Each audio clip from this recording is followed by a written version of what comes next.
đình thế xa in mà qua có ta một tung ke adi anuna hong pia hong ilo hile tui pika ding hi vana asi mangi vasa zong le lo di hong ilo hile van tung zo hong di hi sang bang sia hoài zo tam hong ilo hile Jesus asi quan ngoni akian ami ba phokhi inale bina to hobi nung chang pa sa chia mang ji hong ilo hile tui pika ding hi vana asi mangi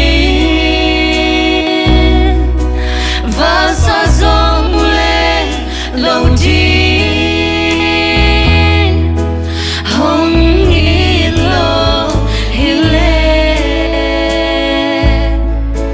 van tung zo hong di hi sang vang sia hoài zo tam hong ilo hile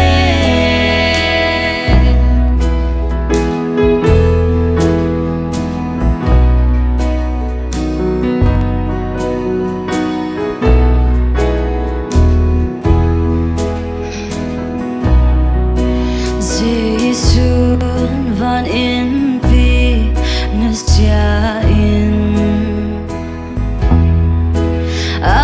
thoa đình thế xa in mà qua có ta một tung ke adi anuna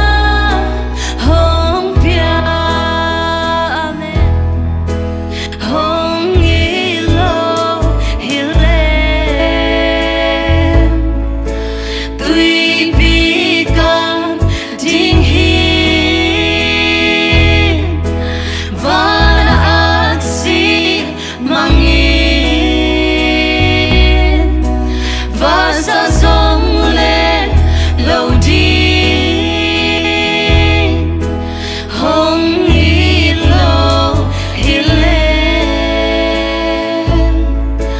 van tung zo hong di hi sang bang sia hoài zo tam hong ilo hile Jesus asi